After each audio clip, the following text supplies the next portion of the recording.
Bismillahirrahmanirrahim. Assalamualaikum warahmatullahi wabarakatuh. Alhamdulillahi rabbil alamin. Wa bihi nasta'inu ala umuri dunya waddin. Assalatu wassalamu ala asyrafil mursalin Sayyidina wa maulana Muhammadin sallallahu alaihi wasallam wa ala alihi wa ashabihi ajma'in. Amma ba'd. Muslimin muslimat yang dirahmati Allah, insyaallah pada malam ini kita sambung kuliah Al-Hikam ini di muka surat 9,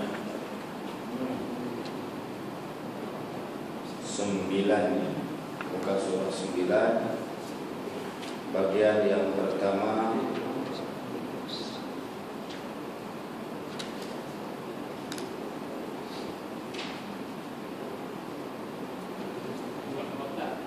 Ya, 15.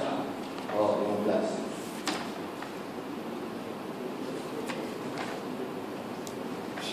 Muka surah 15.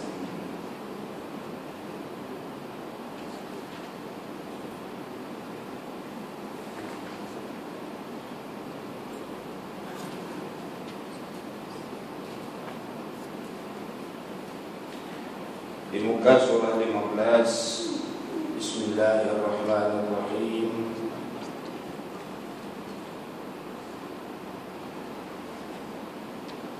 Imam Ibnu Athaillah berkata,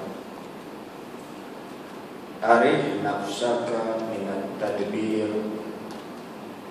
fama qama bihi ghayraka anka, la taqum bihi li nafsik." Artinya, arif, rehatkanlah nafsaka, dirimu. Maksudnya tak usah pening-pening kepala, tenang saja. Minat tadbiri, daripada memikirkan, risau, mengatur keduniaanmu.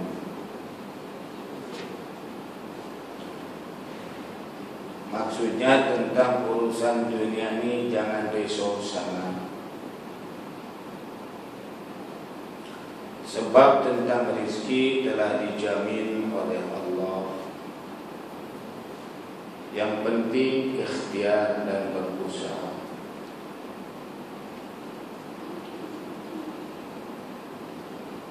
Sebab Allah telah memberi jaminan di dalam Al-Quran. Allah menyebutkan, "Wa ma min dabbatin fil ardi illa 'ala Allahi rizquha." Artinya, tidak ada satu makhluk pun yang berjalan di permukaan bumi, yang hidup di permukaan bumi, melainkan rezekinya ditanggung oleh Allah. Jangan risau. Asalkan berusaha, jangan malas-malasan, jangan terlalu memilih. Kalau setakat dapat rezeki, pasti dapat.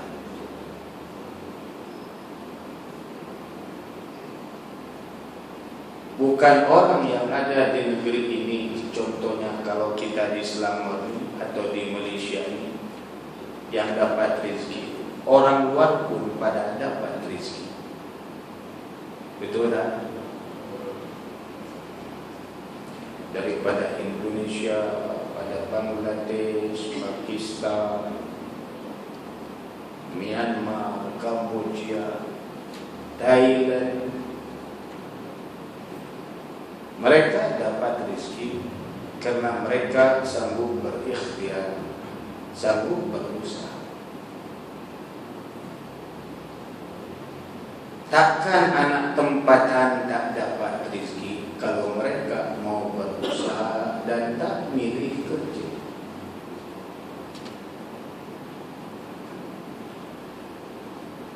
Maka hal ini Allah memberitahu, wa ma min dabbatin fil ardi illa 'ala Allahi rizquha. Tidak ada satu makhluk pun yang merayap, yang berjalan, yang hidup di muka bumi ini melainkan rezekinya ditanggung oleh Allah. Jangan risau. Itu kata Syekh Ibni Athaillah.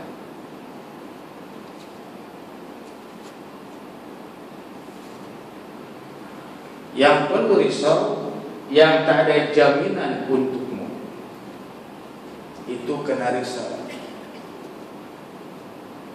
Dunia ini kita lahir saja sudah dapat rezeki melalui susu ibu. Waktu itu kita tak pandai lagi, tak tahu apa-apa lagi, tak boleh bekerja lagi. Tapi rezeki Allah sudah sediakan melalui air susu. Tak dapat air susu ibu, ganti dengan susu lembu. Masih ada lagi rezeki, masih minum lagi walaupun susu lembu, sampailah membesar. Betul? Ada tak rezeki itu? Ada. Jangan risau. Kalaulah lahir kita tidak membawa apa-apa, lalu kita hidup, membesar dan dewasa, kalau tak ada apa-apa pun jangan risau sangat. Tak macam orang lain ada kebun, ada sawah, oh macam-macam. Jangan risau. Sebab ia diatur oleh Allah Subhanahu wa ta'ala. Di dalam ayat lain Allah menyebutkan tentang bagian-bagian untuk setiap orang. Faqaddarahu, takdir, lalu Allah bagi untuknya bagian-bagian dia. Ada. Yang perlu risau adalah sesuatu yang Allah tak jamin. Apa dia? Akhirat, masuk surga, Allah tak jamin. Untuk rezeki kita bayi, ayah dan ibu yang mencari.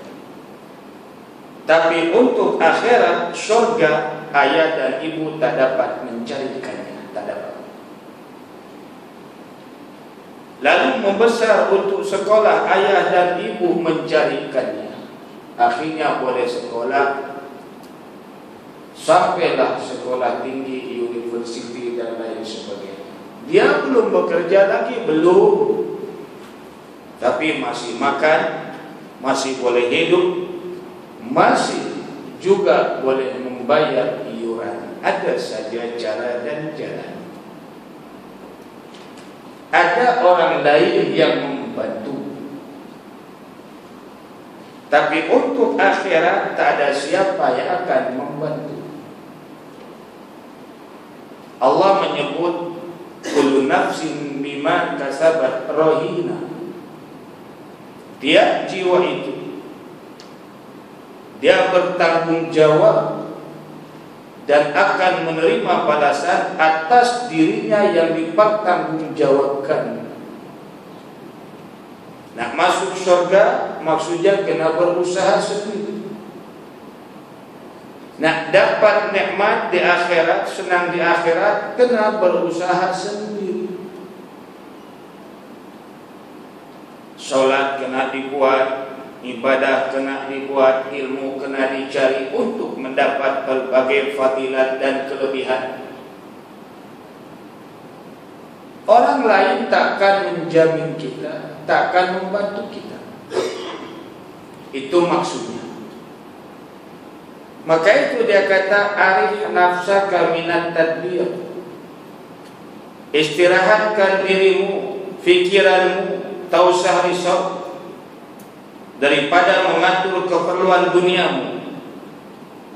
Fama qama bihi ghairaka anka, la taqum bihi li nafsi, sebab apa yang sudah dijamin diselesaikan oleh selain kamu, yakni Allah, tidak usah engkau sibuk memikirkannya.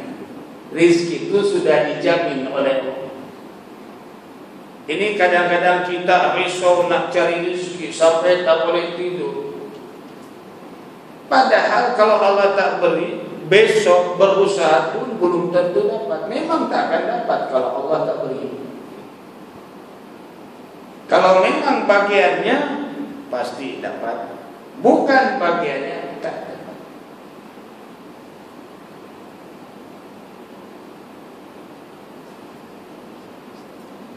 Tak dapat sebelah kanan mungkin dapat rezeki daripada sebelah kiri.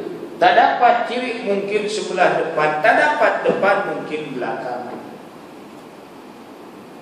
Tapi tentang syurga dan akhirat tidak begitu, tuan-tuan. Hanya orang yang berusaha saja dia akan dapat.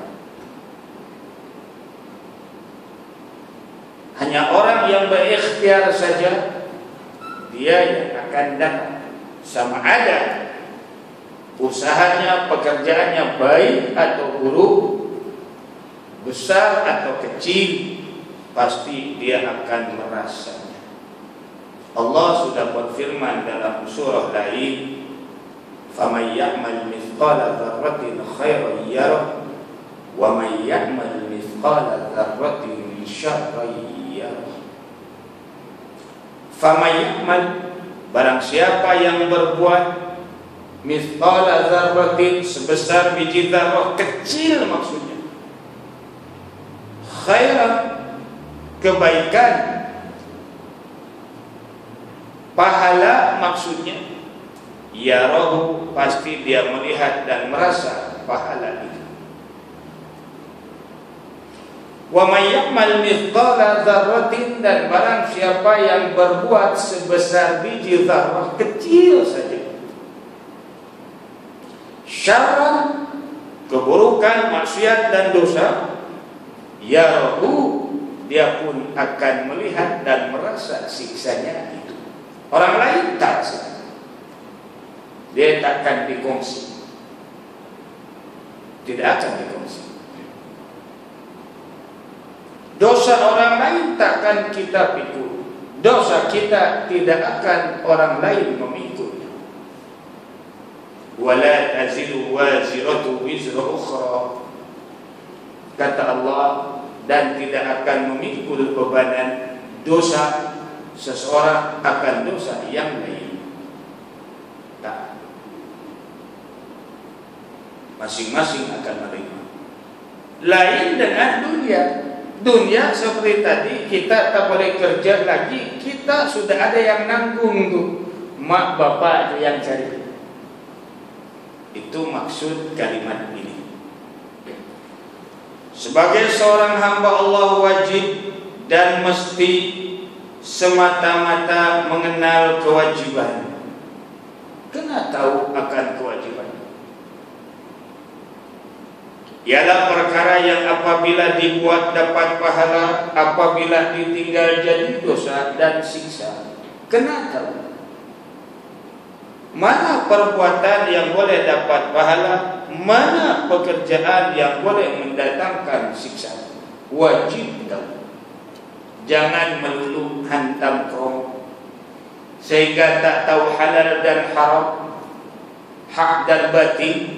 Wajib tahu mana yang halal, mana yang haram. Kalau istilah makanan, minuman, pakaian itu dan pekerjaan itu, wajib tahu. Kalau tak tahu, yang wajib dibuat, yang haram pun dibuat. Kalau tak tahu, kenapa kita wajib tahu? Untuk dijadikan sempadan, ini yang baik, ini yang tak baik. Mana yang mengukurnya? boleh tahu baik tak baik? Akal. Allah telah beri kepada kita akal. Di dalam Al-Quran Allah berfirman, wa nafsi wa ma sawwaha fa'alhamaha fujuraha wa taqwaha qad aflaha man zakkaha wa qad khaba man dassaha. Kata Allah, wa nafsi wa ma sawwaha, demi jiwa dan reka bentuk yang telah dicipta oleh Allah dengan cantiknya kita ini. Fa'alhamaha, lalu Allah beri ilham kepada jiwa itu melalui akal dan hati. Fujuraha, benda yang buruk. Fujur itu buruk, maksiat, dosa. Wa taqwaha, dan Allah juga melihat hati dan akal beri ilham yang baik, sehingga tahu mana yang baik, mana yang tak baik. Berbeda dengan haiwan. Haiwan tidak diilhamkan kepadanya mana baik, mana buruk, maksudnya tak ada akal. Itu pun haiwan masih tahu lagi mana baik, mana buruk, mana makanan dia, mana batu, mana daging, mana ikan, mana ayam. Betul tak? Kambing saja tahu, oh ini batu dia tak makan. Betul? Kucing saja tahu, oh ini ikan dia tak makan. Dia makan. Ini kayu dia tak makan, dia tahu. Tapi bukan oleh akal, melalui indera ciuman dia. Manusia bukan melalui ciuman saja, melalui akal. Tapi kenapa manusia yang diberi akal itu sama saja dengan kambing, dengan kucing? Betul tak? Ada. Dia tak boleh mencium, oh ini haram, tak jadi. Ini halal, baru dia ambil. Kadang-kadang manusia tak boleh mencium itu walaupun diberi akal. Yang haram pun digasat juga melalui rasuah, melalui penggelapan uang dan lain sebagainya kalau untuk penghasilan uang. Contoh, pada rasuah ini adalah dikutuk oleh Allah dan Rasulullah SAW. Kata Allah, jangan mengambil, jangan memakan harta orang lain dengan cara yang batil. Wala ta'kulu amwalakum bil batil. Kamu jangan makan harta kamu dengan cara batil, tipu dan lain sebagainya. Begitu juga rasuah. Baginda Rasulullah bersabda, ar-rashi wal murtashi kilahuma finnar. Ar-rashi, orang yang memberi rasuah, wal murtashi, dan orang yang diberi rasuah, yang memberi, yang diberi, yang menerima. Kilahuma finnar, kata Nabi, kedua-duanya disumbatkan ke dalam neraka. Ambil juga. Lebih dahsyat daripada haiwan tak boleh mencium halal dan haram. Apa cerita rasuah? Kerajaan pun melarang, undang-undang pun melarang, betul tak? Melarang tak? Agama pun melarang.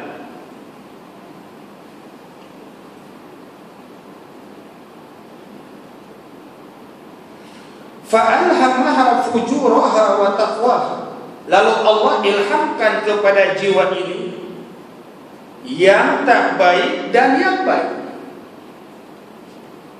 kufur, inkar, dan takwa, diberi ilham. Qad aflaha man zakkaha, kata Allah, alangkah bahagia orang yang mensucikan dirinya daripada melakukan yang fujur, yang dosa dan maksiat itu.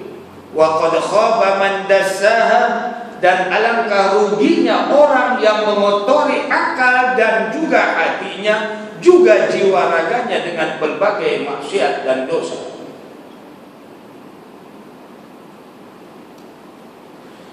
Sebagai seorang hamba Allah, wajib dan mesti semata-mata mengenal kewajiban, supaya selepas kenal dia boleh beramal, mana wajib, mana haram. Sedang jaminan upah, yakni pahala, di atas melakukan kewajiban dan meninggalkan yang haram itu ada di tangan majikannya, yakni Allah. Laksanakan kewajiban, tinggalkan yang dilarang, yang disebut takwa itu. Yang akan memberi gaji dan upah adalah majikan yang menyuruh melakukan kewajiban, majikan yang melarang melakukan yang diharamkan. Yang akan membagi upahnya majikan. Siapa majikan di sini maksudnya? Siapa? Allah. Siapa? Allah.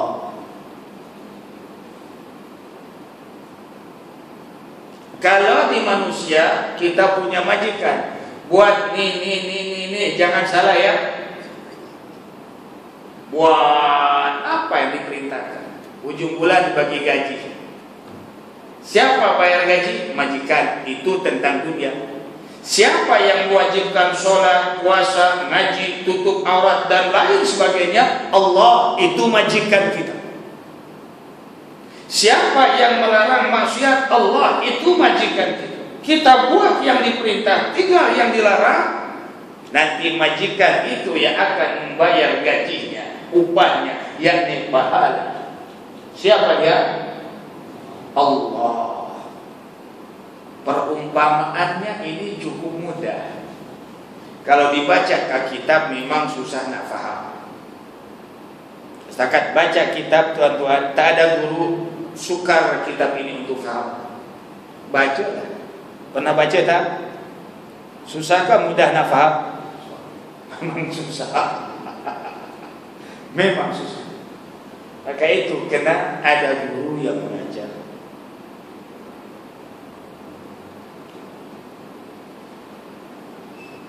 Sebagai seorang hamba wajib dan mesti melulu semata-mata mengenal kewajiban. Sedang jaminan upah, yakni pahala, ada di tangan majikan, yakni Allah. Maka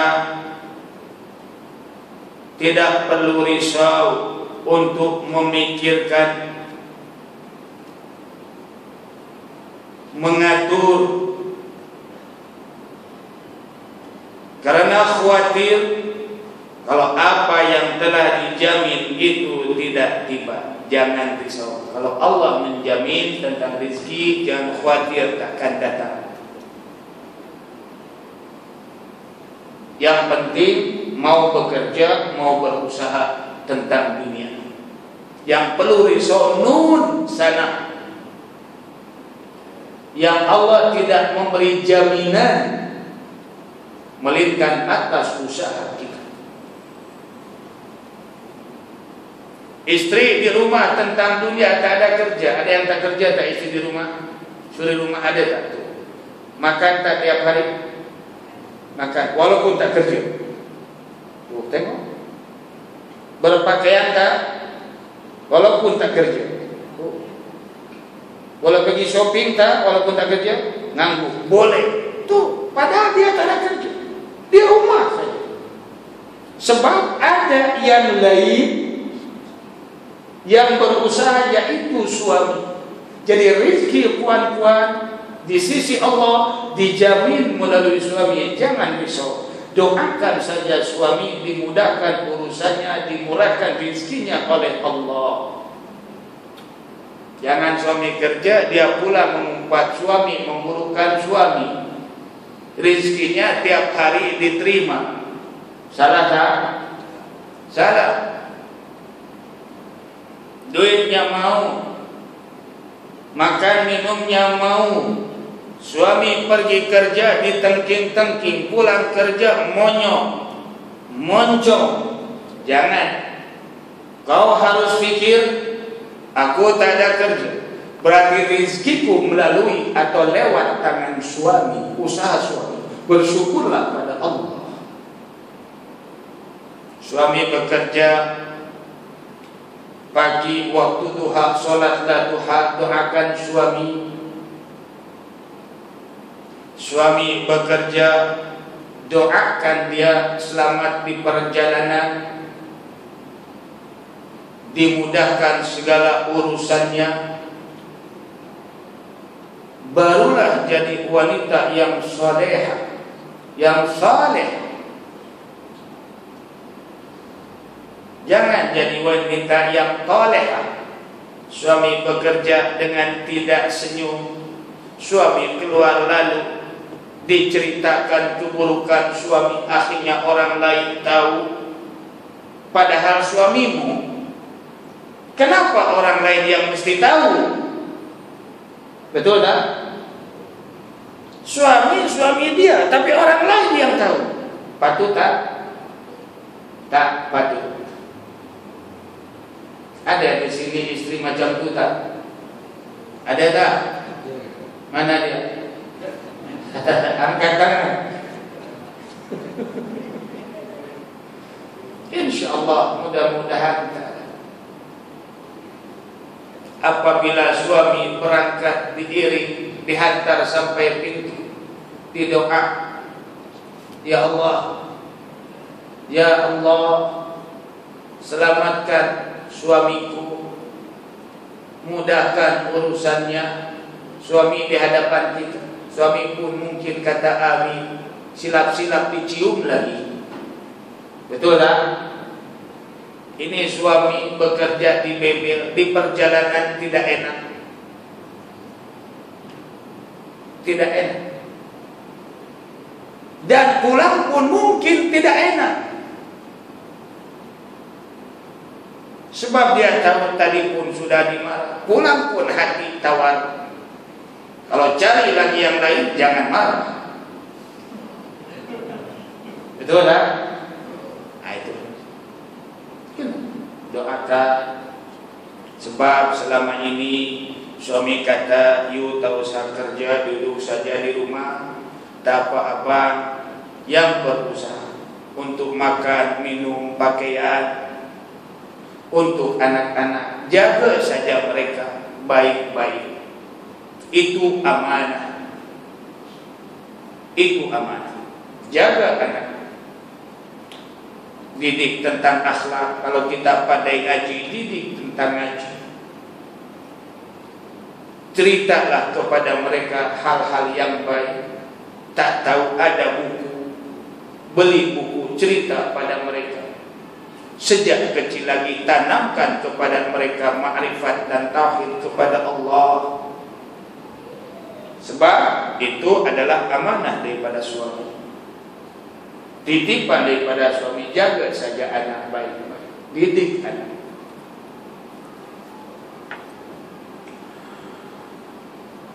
Jadi jangan risau untuk memikirkan, mengatur tentang dunia, karena khawatir kalau apa yang telah dijamin itu tidak tiba atau terlambat. Jangan.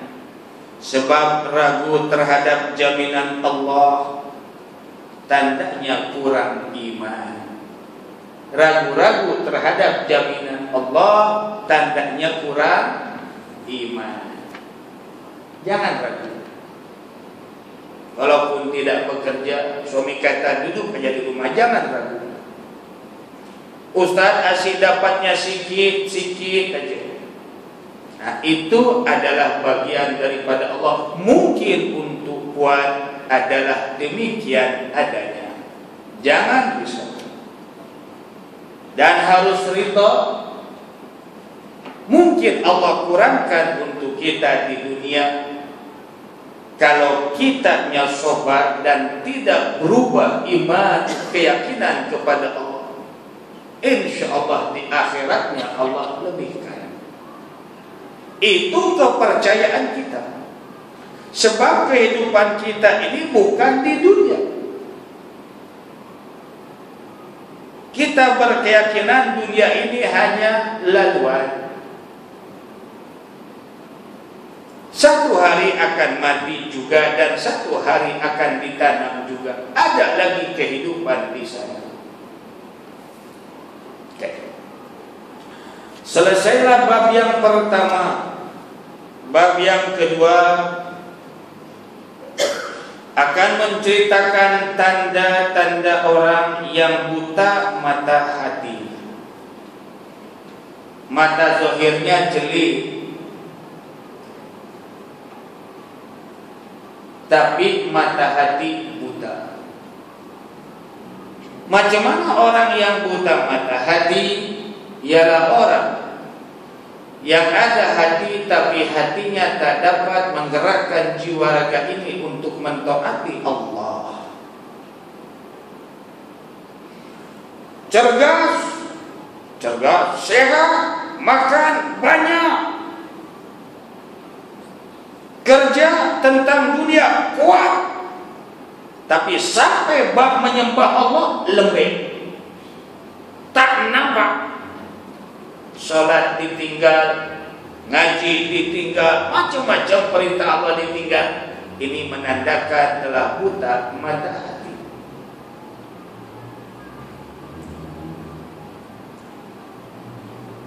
Syekh Ibn Athaillah berkata, ijtihaduka fima tumina laka wa taqsiruka fima tuliba minka dalilun alantimasil basirati minka. Artinya kerajinanmu, rajin, kesungguhanmu, kerajinanmu untuk mencapai apa yang telah dijamin pasti akan sampai kepadamu. Tetapi kelalaian terhadap kewajiban-kewajiban yang diamanatkan, yang ditugaskan kepadamu, membuktikan butanya mata hatimu. Hampir sama dengan tadi maksudnya. Untuk dunia yang dijamin oleh Allah, rajin siang malam, tungkus rumus sampai penat, sampai letih, rajin cari dunia. Padahal ianya telah dijamin oleh Allah. Tungkus lumus pun kalau bukan bagiannya tak dapat. Banyak orang yang ikhtiar katanya dah hampir dapat, lepas itu melayang. Ada juga orang, contoh pasar malam,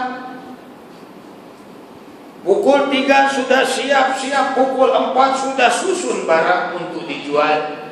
Datang waktu petang hujan lebat. Mungkin berlaku tak? Barang yang dijual barang yang basi. Orang lain yang di luar tu tak datang sebab hujan, agak-agak dapat untung tak? Dapat untung tak? Makanan tu boleh simpan seminggu tak? Akhirnya kemana? Tong sampah. Bukan dapat untung tuan, rugi yang ada ketika itu.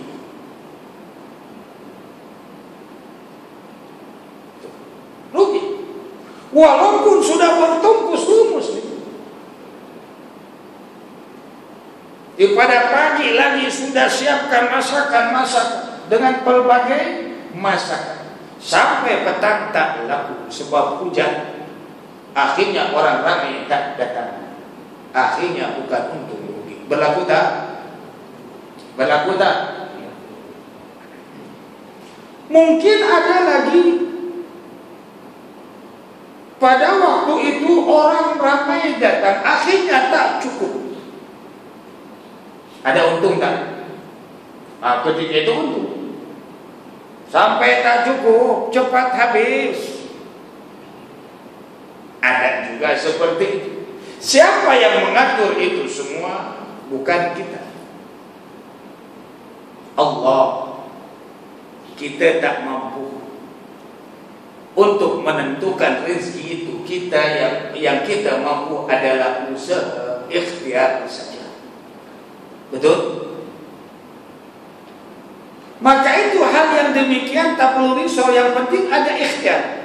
Kalau tak dapat pada masa itu, jangan kurang iman kepada Allah. Kekal juga ibadah, jangan ditinggal. Ketika susah, ketika senang, ketika untung, ketika rugi, ibadah jangan ditinggal. Kewajiban-kewajiban jangan ditinggal. Yang diamanatkan, yang ditugaskan kepadamu. Kalau kamu tinggal juga kewajiban, dikarenakan tidak berhasilnya apa yang diusahakan, lalu tinggal perintah Allah, ini pun menandakan butanya mata hati. Mata hati, tuan-tuan, kalau dah buta susah. Adakah hati ini boleh mati? Ya. Di dalam surah Yasin Allah berfirman menceritakan tentang hati yang telah mati. Kata Allah, waja'alna min baini aydihim sadda wa min khalfihim sadda faghshaynahum fahum la yubsirun wa sawa'un 'alaihim a'anzartahum am lam tundirhum la yu'minun. Bagi orang yang mata hatinya telah mati, kata Allah, kami jadikan di hadapan mereka benteng, di belakang pun benteng. Fa'aghshaynahum, lalu kami kelilingi mereka dengan benteng itu, macam di dalam bilik. Ke depan tak nampak, belakang tak nampak, kiri kanan tak nampak. Begitulah perumpamaan orang yang hatinya telah mati. Maksudnya tak nampak akan kebaikan. Fadilat berjamaah telah dijanjikan 27. Baginda Rasulullah SAW bersabda, Salatul jama'ati afdalu min salatil fardhi bi 27 darajatan. Salat berjamaah itu lebih afdal, lebih utama pahalanya bi 27 darajatan, sampai 27 kali ganda jika dibandingkan salat sendiri. Tak nampak tu. Di rumah aja hari-hari sholat walaupun dekat masjid. Tak nampak. Silap-silap walaupun rumah dekat dengan masjid, dekat dengan sholat, tak sholat pun tak nampak. Orang lalu lalang sholat tidak menarik di hatinya dan tidak menggerakkan hati itu untuk ikut berbuat kewajiban itu. Itu tanda apabila hati telah mati. Adakah orang macam itu? Kalau tak ada, Allah tak akan cerita. Rumah dekat masjid, dekat surau, tapi solat tidak. Dilaungkan adzan, hanya kedengaran suara saja Bilal. Sawa'un 'alaihim a'anzartahum am lam tunzirhum la yu'minun, kata Allah. Oh, bagi orang yang hatinya telah mati sama saja bagi mereka. Sama ada kamu beri peringatan, lakukan azan ataupun tidak, la yu'minun, mereka tidak akan tunduk dan beriman. Surah apa itu? Surah apa? Yasin. Memang benar. Sholat dekat dengan masjid tapi tak pernah sholat. ke masjid apalagi. Sesekali itu adalah hari Jumat, hari raya, sesekali aja. Hari raya, sesekali aja. Padahal kewajibannya bukan sesekali, tiap hari.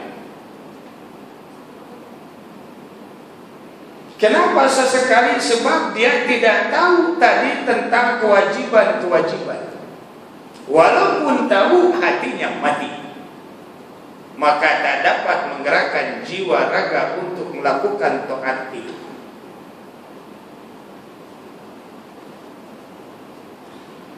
Allah Subhanahu wa ta'ala berfirman di dalam Al-Quran surah Al-Ankabut ayat ke-60.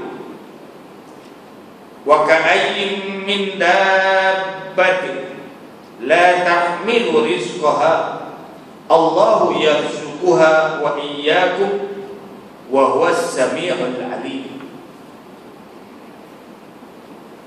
Artinya berapa banyak binatang yang melata yang tidak sanggup membawa rizkinya, yakni makanannya, keperluannya, tak sanggup. Allah yang menjamin rizkinya juga terhadap kamu. Macam tadi lah, bukan binatang saja, kita pun macam bayi tadi tak sanggup datangkan rizki, tapi Allah telah menjaminnya melalui air susu ibu. Melalui air susu ibu. Bayi suruh kerja sanggup tak? Mampu tak? Tapi ada tak rizkinya? Ada. Begitu juga binatang yang melata, kata Allah. Burung yang baru menetas di sangkar atas pokok, cuma mampu membuka mulutnya. Ibunya yang mencari, ibunya tak ada kebun pun, tak tahu di mana dia mencari. Betul? Tak ada tempat pekerjaan macam manusia pun burung itu, tak ada. Tapi ibunya datang membawa makanan di mulutnya, lalu diletakkan kepada mulut anaknya, sehingga anak itu hidup dan menjadi dewasa, lalu boleh terbang dan dia pun dapat mencarinya rezeki itu. Betul tak? Guna mulut, sebanyak-banyaknya di mulut itu. Anaknya 5 burung. Yang dicari pula kadang-kadang binatang yang terbang, benda atau binatang yang hidup. Sama ada belalang dan sebagainya, cari, ibu dapat, pergi ke sarangnya, anaknya ngangak mulut, masukkan ke mulut anaknya.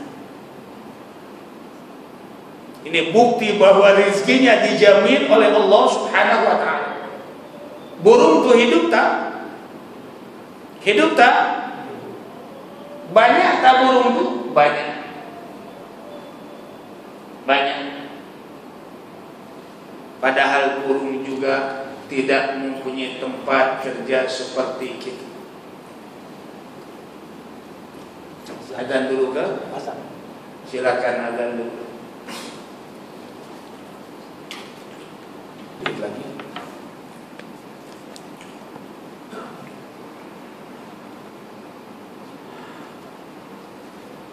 Allah berfirman di dalam ayat lain, wa'mur ahlaka bis-sholati wastabir 'alaiha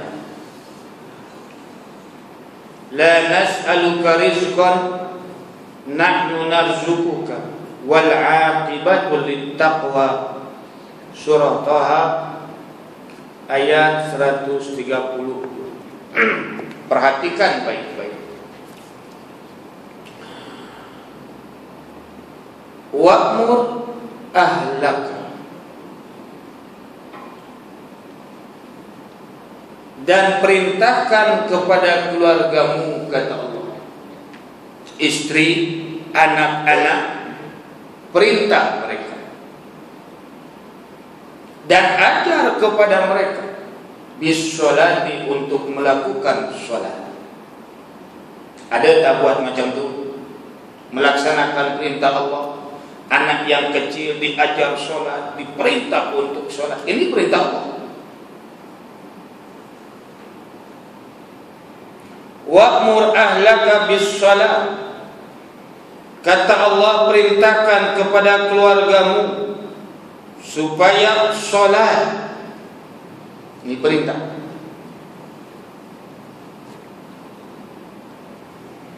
Bermula daripada kecil, ajar dia tentang solat, beritahu kepadanya tentang kewajiban solat, beritahu juga padanya dosa orang yang meninggalkan solat. Apabila mereka sudah balik,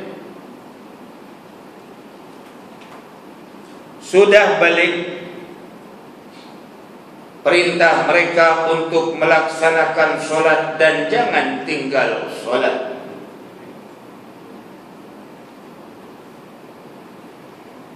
Wastabir 'alaiha, dan bersabarlah kamu atasnya, atas mendidik, mengajar anak-anak itu tentang solat. Sabar, kata Allah. Kena sabar, kena rajin, kena tekun mengajar mereka tentang solat.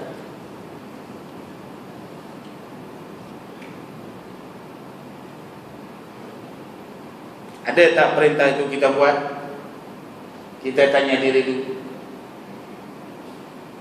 Sesuai dengan hadis baginda Rasulullah sallallahu alaihi wasallam, muru auladakum bis-salati idza balagu sab'a wadribuhum idza balagu 'ashra wa farriquhum fil madaji'. Sabda baginda Rasulullah SAW, muru auladakum bis-salati idza balagu sab'a. Perintahlah anak-anakmu, baik laki baik perempuan, bis-salati, untuk mengerjakan solat. Perintah. Idza balagu sab'a, apabila mereka telah mencapai umur 7 tahun.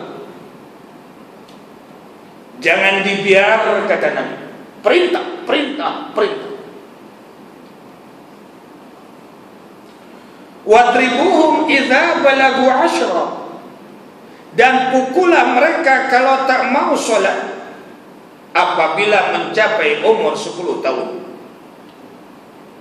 10 tahun disuruh terus tak mau solat, kata Nabi, sebat dia. Tapi pukul yang tidak memadaratkan, pukul mendidik maksudnya. Wa farriquhum fil madaji', dan pisahkan mereka antara anak laki-laki dan perempuan apabila dah sampai umur 10 tahun pada tempat tidurnya. Jangan dicampurkan. Ini dah besar-besar, anak laki perempuan campur satu bilik, dilarang. Wa farriquhum fil madaji', pisahkan mereka, yakni anak laki dan anak perempuan, di tempat tidurnya apabila telah mencapai umur 10 tahun. Kita kata pula budak-budak lagi, bukan begitu. Ini perintah daripada Rasulullah sallallahu alaihi wasallam, di mana dalam Al-Quran Allah juga menyebut wa'mur ahlaka bis-shalah, perintahkan kepada ahlimu, keluargamu untuk melakukan solat. La nas'aluka rizqan, kami tak tanya kepada kamu tentang rezeki anak itu, tak tanya. Tak tanya tentang Nahnu narzukuka, kami akan memberi rizki kamu dan juga mereka. Jangan yang dipikirkannya makan, minum, pakaiannya saja, jangan. Makanan, minuman melalui pekerjaan kamu sudah ada bagiannya. Yang kamu pikirkan tuh solatnya. Solatnya. Pelajaran agamanya yang kamu perlu pikirkan. Ini kadang-kadang sebaliknya. Pelajaran agama tak difikirkan. 7 tahun, 10 tahun tak solat, sampai habis sekolah rendah pun tak solat, padahal dia sudah balik. Sampai keluar sekolah menengah pun masih tak solat, padahal dia sudah balik, sudah memikul kewajiban. Mak bapak diam saja. Jawablah di hadapan Allah. Ini perintah Allah pada surah apa tadi? Surah Taha. Wa'mur ahlaka bis-shalah wastabir 'alaiha la nas'aluka rizqan nahnu narzuquka. Perintah anakmu, keluargamu sholat, dan kamu harus bersabar ketika melaksanakan perintah itu, mengajar itu.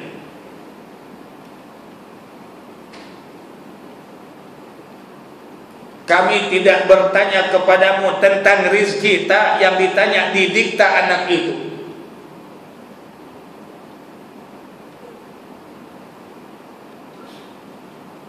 Diajarkan anak itu.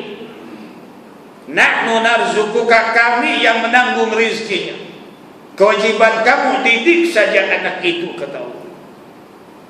Rizkinya ada. Wal aqibatu littaqwa,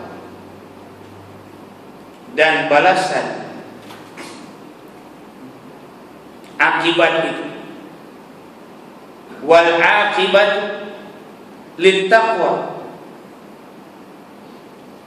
dan akibat, yakni kemenangan yang baik yang terakhir di sisi Allah hanya bagi orang-orang yang bertakwa. Maksudnya, siapa yang telah melaksanakan perintah ini, mendidik anak dengan sebaik-baiknya, khususnya tentang kewajiban agama sholat, diajar tentang sholat, diberitahu tentang pahalanya, diberitahu tentang siksanya, sehingga mereka takut untuk meninggalkan sholat. Pahalanya nanti adalah untukmu di sisi Allah. Kamu akan mendapat pahala. Wal aqibatu littaqwa. Di sini banyak kita terlepas, banyak terlepas, biasa-biasa saja. Buktinya mana anak-anak kita yang dibawa ke masjid untuk diajar sholat? Di rumah belum tentu, paling-paling tengok TV. Betul tak? Betul tak? Nih, kena ingat.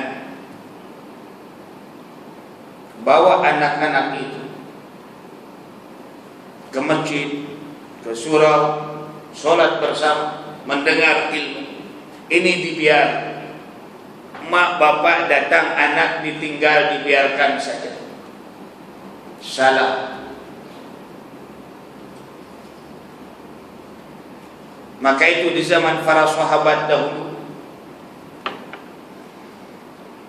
mereka bersungguh-sungguh mendapatkan ilmu daripada baginda Rasulullah sallallahu alaihi wasallam. Lalu mereka pulang dan mengajar istri dan anak-anaknya melaksanakan perintah ini. Maka waktu itu istri dan anak menjadi orang yang soleh dan soleh.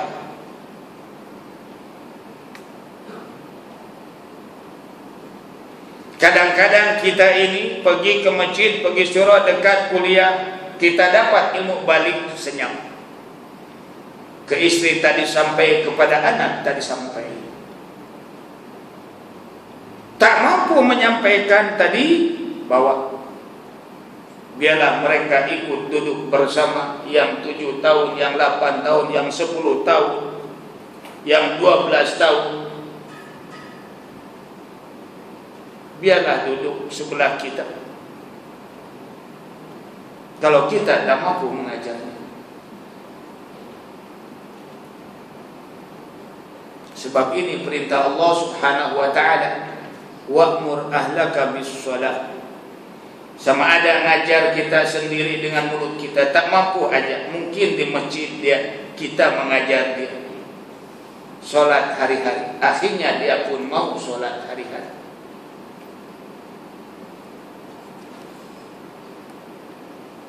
Tentang rizki mereka, kata Allah, kami tak tanya. Kami yang memberi rizki kepada kamu dan juga mereka. Mereka tidak ada rizki di tanganmu, tapi kenapa kamu tinggalkan mereka tentang perintahku ini? Pada rizkinya sudah ada di tangan kamu, lewat kamu. Mereka tetap makan, minum dan berpakaian, tapi kamu telah tinggalkan perintahku ini. Bagi sesiapa yang melaksanakan perintahku, yakni mendidik, mengajar anak tentang solat, maka balasan yang baik untuknya kelak di akhirat, dapat pahala yang besar, sebab telah melaksanakan perintah Allah Subhanahu wa taala. Faham tak? Faham? Bawa tak anak-anak minggu depan? Bawa tak? Diam pula. Bawa tak? Bawa. Yang ada anak-anak kita tak mampu nak ngajar, sama ada kekurangan ilmu ataupun kita keluh nak berkata, ajak saja ke masjid, ajak ke surau, ajak ke pengajian, dengar ilmu, biasakan. Moga-moga keturunan kita itu menjadi orang yang soleh dan solehah. Sekian, karena sudah faham, insyaallah kita bertemu lagi di minggu-minggu yang akan datang. Untuk mengakhiri majlis ini, sama-sama kita baca tasbih kifar. Bismillahirrahmanirrahim. Subhanakallahumma wa bihamdika, asyhadu an la ilaha illa anta, astaghfiruka wa atubu ilaik. Allahumma inna nas'aluka al-huda wat-tuqa wal-afafa wal-ghina. Wa sallallahu ala sayyidina Muhammadin wa ala alihi wa sahbihi ajma'in. Subhana rabbika rabbil izzati amma yasifun, wa salamun ala al-mursalin, walhamdulillahi rabbil alamin. Akhir kalam. Wassalamualaikum warahmatullahi wabarakatuh.